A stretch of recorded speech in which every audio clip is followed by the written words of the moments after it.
नमस्कार, मैं डॉक्टर महेश वर्मा। आप सभी का स्वागत है डेमोक्रेटिक भारत के फेसबुक पेज लाइव पर।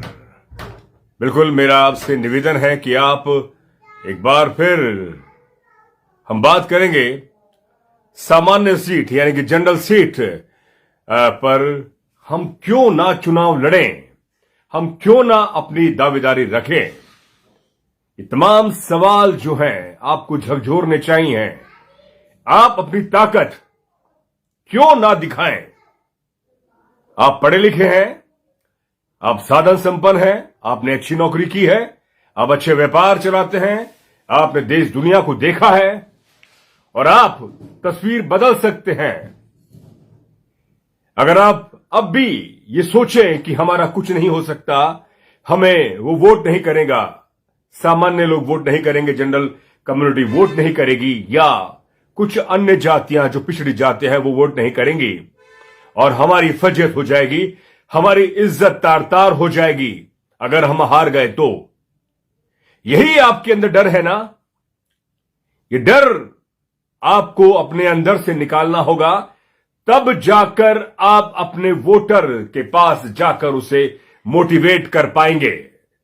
साथियों, मैं चाहता हूं कि आप ज्यादा से ज्यादा जुड़ें और जो मैं आपसे बात करने जा रहा हूं उसका सीधा सा मकसद है आपके अंदर वो भावना जागृत हो जो बाबा साहब ने, जो तथागत ने, जो महात्मा फूले ने, जो कबीर ने, रैदास ने,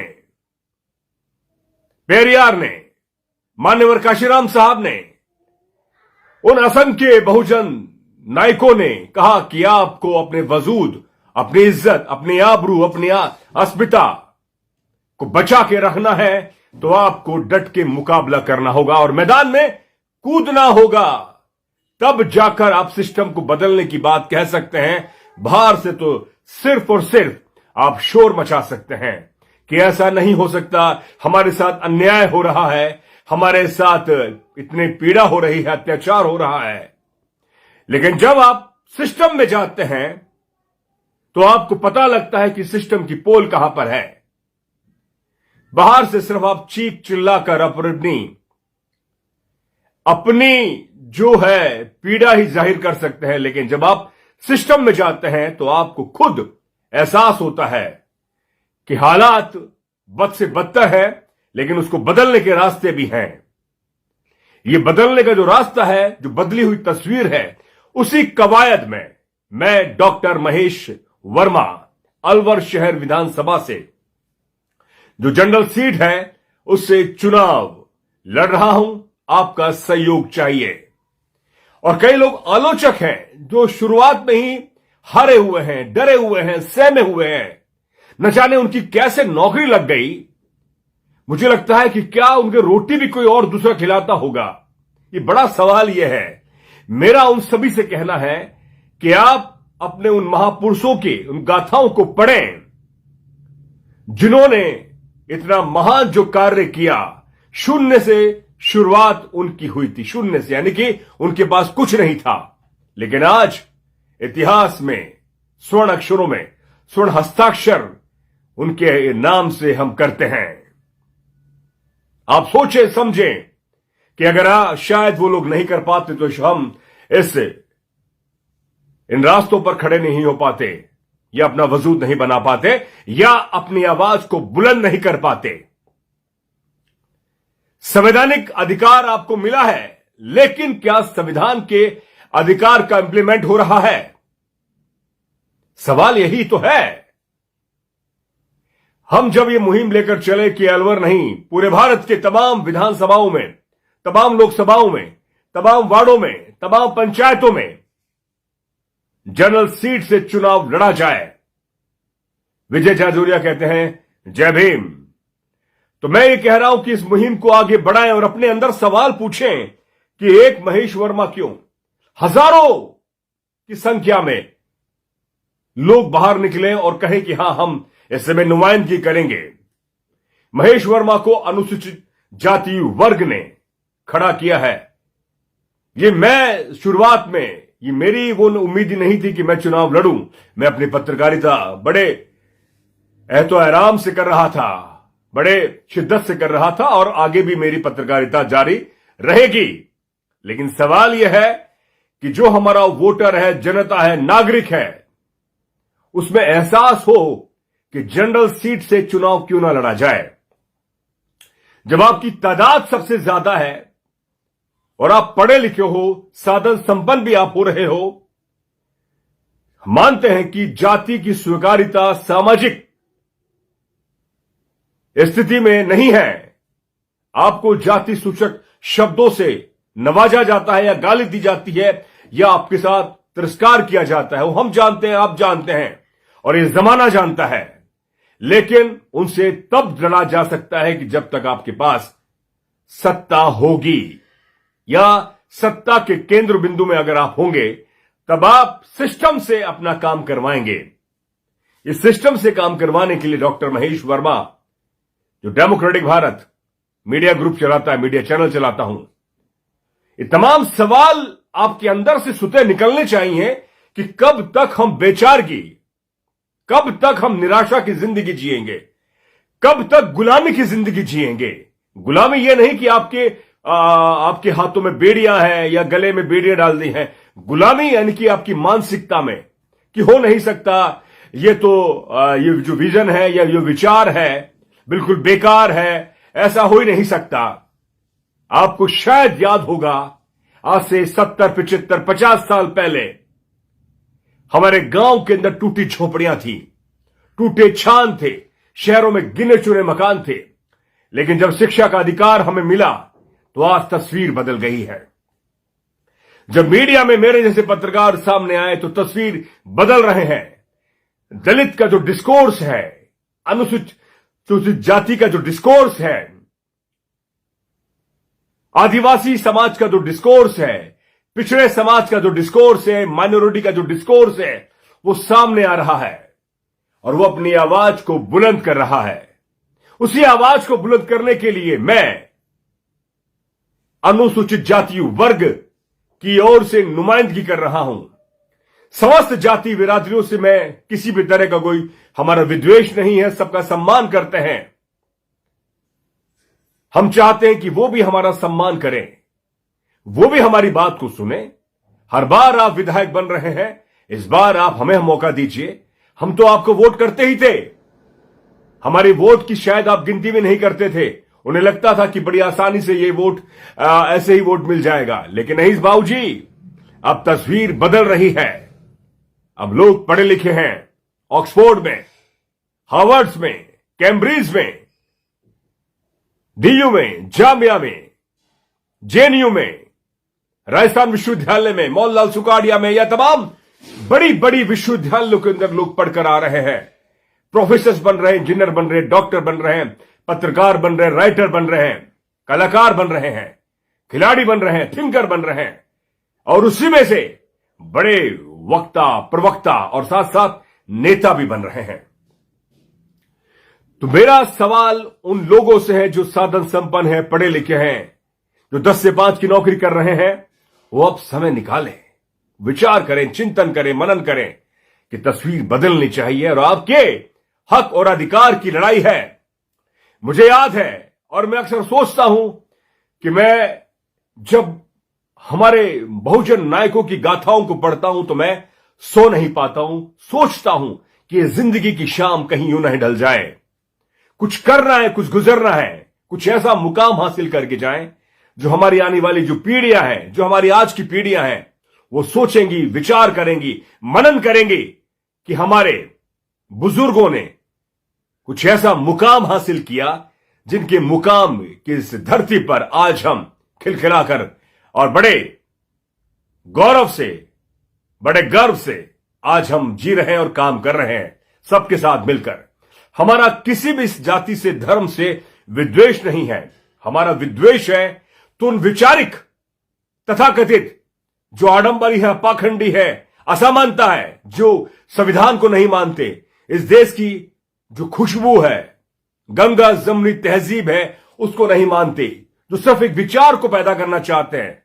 हमारा सवाल उनसे है कि आप इस देश को समझते हैं तो इस देश के संविधान को, इस देश की कल्चर को, इस देश की भाषा को, इस देश के खान पान को, रंग रूप को आपको भी समझना होगा और साथ आपको सबको समानता का अधिकार देना होगा।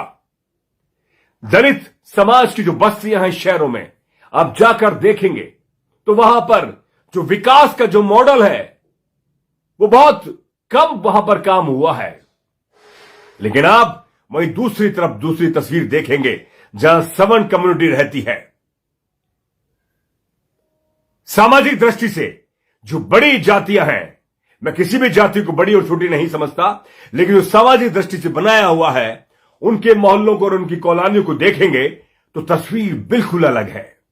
वहां यूआईटी, जेडीए, नगर निगम या जो भी अर्बन डेवलपमेंट या यूरल डेवलपमेंट की जो अथॉरिटीज है, उनका जो बजट है, जो पैसा लगता है, वहां की तस्वीर आप देखेंगे तो बहुत ज्यादा तस्वीर दोनों में अंतर है। ये आखिर ये अंतर क्यों है, जबकि दोनों शहर की बस्तियां हैं, शहर के मोहल्ले हैं, शहर की कॉलोनियां हैं। ये अंतर क्यों है? वो अंतर इसलिए है कि हम लोग अपनी आवाज बुलंद नहीं करते। हम अपने बच्चों को पढ़ा तो रहे हैं, लेकिन बच्चों के अंदर वो तर्क, वो साइंटिफिक टेम्परामेंट के साथ साथ उन्हें पॉलिटिकली, सोशली, इकोनॉमिकली अवेयर नहीं कर रहे। तो डॉक्टर महेश वर्मा जो एक संपादक भी है, पत्रकार भी हूं मैं, इसीलिए सवाल के साथ साथ हमने विचार किया और तकरीबन साल डेढ़ साल से ये कवायद, ये मुहिम चल रही थी कि हम अनुसूचित जाति वर्ग से, और उसमें भी जो अनुसूचित जाति वर्ग का सबसे आखिरी का कोना है, जो और सबसे पिछड़े हैं, उन्हें आगे की जाए। पंकज कुमार लिखते हैं कि मेहनत इतनी खामोशी से करो कि सफलता शोर मचा दे। बिल्कुल खामोशी से हो रही है। हम बात आज आपसे कर रहे हैं तमाम सारी चीजें, लेकिन कई बार लोगों को बताना पड़ता है कि हम काम कर रहे हैं और हम भी रास्ते में हैं और रास्ते जरूर मंजिल हासिल करेगा। सुखवीर सिंह, जय भीम सर, जय भीम सुखवीर जी। तो मैं ये कह रहा हूं कि आपसे, आप अपने जब नायकों को पढ़ेंगे, उनके संघर्ष की गाथाओं को पढ़ेंगे तो आपको नींद नहीं आएगी। मुझे अफसोस होता है कि वो लोग कैसे सो जाते हैं, कैसे जिंदगी के ऐशो आराम कर रहे हैं। उन्हें जरा सा भी एहसास नहीं है कि वो पे बैक टू सोसाइटी करें। मेरा जब कई बड़े अधिकारियों से बात हुई, बड़े आईएएस अधिकारियों से बात हुई, तो वो कहते हैं कि मान लीजिए हम चुनाव हार जाते हैं तो हमारी इज्जत कम हो जाएगी, हमारी बदनामी हो जाएगी, हम अपमानित हो जाएंगे, हमारी एक इज्जत है, हम एक बड़े अधिकारी हैं। तो मेरा उनसे सवाल यह था कि क्या चुनाव हारना या चुनाव में कम वोट आना आपकी इज्जत कम होनी है क्या? आपने कौन सा बुरा काम कर दिया? आप अपनी सोसाइटी को आगे ले जाने के लिए, उसमें स्वाभिमान भरने के लिए बात कर रहे हैं। जय भीम। कमल मोदी लिखते हैं जय भीम भाई। बिल्कुल इसी तरह से इस वीडियो को शेयर करते रहें। और जो मैं आज बात कर रहा हूं, आज वाल्मीकि समाज जो बेहतर समाज है, जिसने, जो कोविड के अंदर जिस समाज ने हमें स्वस्थ रखा, हमारी गंद को साफ किया, इस समाज के गंद को साफ किया, जो सबसे बड़ा, जिनका स्वागत करना चाहिए, जिनका हमें धन्यवाद कहना चाहिए, जिन्होंने हमारी गंद, हमारे घर से निकलने वाले मल हो, चाहे दवाई हो, चाहे कूड़ा कचरा कुछ भी हो, उन्होंने साफ किया। इस शहर को या तमाम और शहरों को बीमारी से मुक्त रखा। लेकिन जब वो आपकी गली मोहल्ले में सफाई करते हैं और आपसे पानी मांगते हैं या कुछ और मांगते हैं, तो हम दूर से पानी पिलाते हैं या कोई दूसरा बर्तन देते हैं। तो ये बात डीके चंदेलिया जी, जय भीम। तो मैं ये कह रहा हूं कि ये जो असमानता है, सामाजिक असमानता दूर करनी होगी। M Harish, best of luck. बहुत बहुत शुक्रिया, धन्यवाद हरीश साहब। हम इसी ये मुहिम चलाकर हमने चलाई है कि हमारा वोटर पहचाने की आपकी ताकत सबसे ज्यादा है। हर बार आप उन नुमाइंदों को जिता रहे हैं जो आपकी बात को नहीं रखते। वो आपकी वोट की गिनती को भी समझते नहीं है कि आपने कितना बड़ी तादाद में वोट किया है। मैं बात कह रहा था मेहतर समाज की, वाल्मीकि समाज की। जो समाज कोविड में, चाहे वो शहर की गंदी बस्तियां हो, चाहे अच्छी बस्तियां हो, चाहे मोहल्ले हो, चाहे हॉस्पिटल हो, तमाम उन जगह उन्होंने जो कोविड के अंदर जो काम किया, जो आज भी काम कर रहे हैं। सुबह 4-5 बजे वो सड़कें साफ करते हैं, नालियां साफ कर रहे हैं, गटर साफ कर रहे हैं। हजारों लोग सिस्टम द्वारा उन्हें सुविधाएं नहीं दी जाती, उनकी हत्या हो जाती है। हत्या इसलिए कह रहा हूं कि सिस्टम चाहता तो उनको सुविधा देती। उनके बच्चे मर जाते हैं आपके गटर को साफ करने में। सुप्रीम कोर्ट कह चुका है हर बार कि नगर निगम, नगर पालिका, जो नगर निकाय है, सुविधा जुटाए। कोई भी सफाई कर्मचारी गटर में अगर सफाई करने उतरेगा तो उसके पास मास्क होना चाहिए, ग्लव्स होना चाहिए, हेलमेट होना चाहिए। लेकिन क्या वो सुविधा हो पाती है? क्या हमारे नगर निगम, नगर पालिका, नगर परिषद के कमिश्नर, अधिकारी इस ओर ध्यान देते हैं? ठेकेदार इस ओर ध्यान देते हैं? उन्हें कोई फर्क नहीं पड़ता।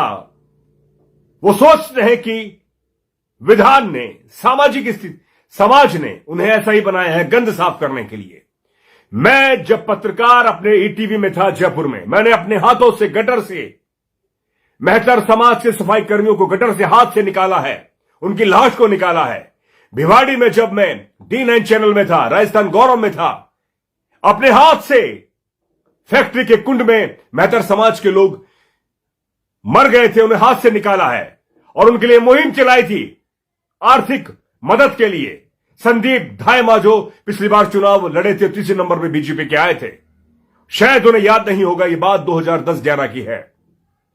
बीच सड़क पर मैंने उनकी लाश को ट्रैक्टर में रखवाया और कहा कि फैक्ट्री वालों को उन्हें मुआवजा देना चाहिए। ये जो जज्बात है इसलिए है क्योंकि मैं भी उसी सामाजिक परिवेश से आता हूं। तो मेरा आपसे कहना है कि आपको अपने समाज की गिनती को दिखाना है तो आपको चुनाव में दिखाना होगा। चुनाव एक ऐसी ताकत है लोकतंत्र में जो आप अपने वोट से अपना नुमाइंदा चुनेंगे। पूना पैक्ट के धिक्कार को करते हुए, धिक्कार यानी कि उसके धज्जियां उड़ाते हुए, इस बार हम जनरल सीट से चुनाव लड़ रहे हैं। हमने तमाम पढ़े लिखे लोगों से, तमाम उन बुद्धिजीवी लोगों से, बड़े बड़े लोग जो आईएएस हैं, आरएएस हैं, बड़े अधिकारी हैं, बड़ों से कहा कि हमने, आप आइए चुनाव लड़िए, हम आपका सहयोग करेंगे। लेकिन नहीं, वो नहीं आए। उनके इफ एंड बट्स बहुत ज्यादा थे। उनके सवाल थे कि अब अगर हम हार गए तो हमारी इज्जत क्या रहेगी, हम बड़े अधिकारी हैं। आप सोचें, जब समाज आपको उतार रहा है एक बड़े उद्देश्य के लिए, तो आपकी इज्जत तो अपने आप में बहुत बड़ी हो जाती है। आज मैं, समाज ने मुझे कहा, जिम्मेदारी दी है कि आपको चुनाव लड़ना चाहिए और तमाम समस्त अनुसूचित जाति वर्ग, जिसमें समस्त अनुसूचित जाति वर्ग के, जातियों के लोगों ने एक आवाज में, एक स्वर में मेरे नाम की हामी भरी है। आप सोचें, ये कितना बड़ा गौरव की बात है।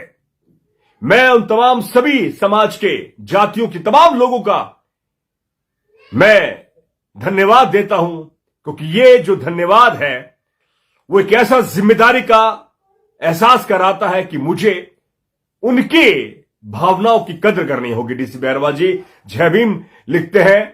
तो मैं कह रहा हूं कि ये मुहिम की जो लड़ाई है कि आप अपने वोट से अपना नेता चुन रहे हैं, और एक ऐसा नेता जो ईमानदारी से काम करता है, जिसके अंदर जज्बात है, जज्बात के साथ साथ समाज की भावनाएं भी हैं। और जो लोग आलोचना करते हैं कि आप भी रंग गए इस रंग में, जो लोग आलोचना करते हैं, कमियां निकालते हैं, तिरस्कार करते हैं, मखौल उड़ाते हैं, मजाक बनाते हैं, वो जिंदगी उनके साथ मखौल करती है। आप सोचें, जब मैं पत्रकारिता मैंने स्टार्ट करी तो मुझे याद है कि कई तरह से सवाल आए कि यह हो नहीं सकता, कौन आपको चैनल में रखेगा, कौन अखबार में रखेगा, कौन आपको रेडियो में रखेगा, कौन आपको नौकरी देगा। लेकिन हमने अपनी योग्यता से हर जगह काम किया है और बड़े ठसके से काम किया है, और उसी ठसके से, ईमानदारी से और पूरी शिद्दत से इस बार हम चुनाव लड़ने जा रहे हैं।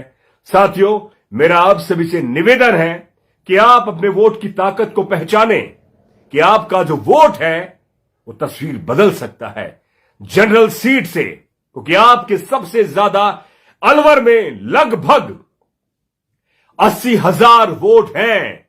आप सोचें, जिस वर्ग का 80,000 वोटर है वो तस्वीर, वो किसी और को वोट कर रहा है जो आपकी बात ही नहीं सुन रहा, आपकी इज्जत नहीं कर रहा। इसलिए आप जुड़े इस मुहिम के साथ और तस्वीर बदलें कि इस बार हम अलवर से आशीर्वाद दें, सहयोग करें और इस संघर्ष में हमारे साथ जुड़े। और मैं चाहूंगा कि मेरे जो युवा साथी हैं इस मुहिम में साथ दें हमारा। हम चाहते हैं कि आपका एक एक वोट ताकत बने। आप रिजर्व सीट पर आप देख रहे हैं कि क्या स्थिति बनी हुई है, वहां सब एक कठपुतली नेता बनते हैं। आप अपनी आवाज नहीं उठा पाते क्योंकि आप पार्टी के वफादार होते हैं, पार्टी के कठपुतली होते हैं। इसलिए आप, अगर आप ताकत दिखाएं तो रिजर्व सीट से ना, सामान्य सीट से दिखाएं। आप यहां पर गोल बंद करें अपने आप को।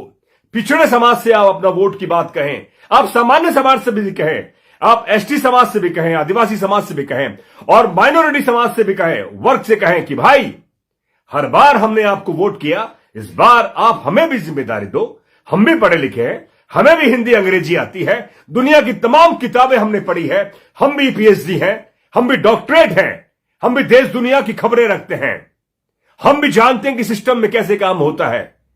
हम में भी पूरी ईमानदारी है, शिद्दत है। तो तमाम साथी जुड़ रहे हैं, उन तमाम साथियों से मैं यही कहूंगा कि आप अपनी ताकत को दिखाएं और इस बार तस्वीर बदल दें। तस्वीर बदलेंगे तो रंग बदलेगा, और जब रंग बदलेगा तो इतिहास भी बदलेगा।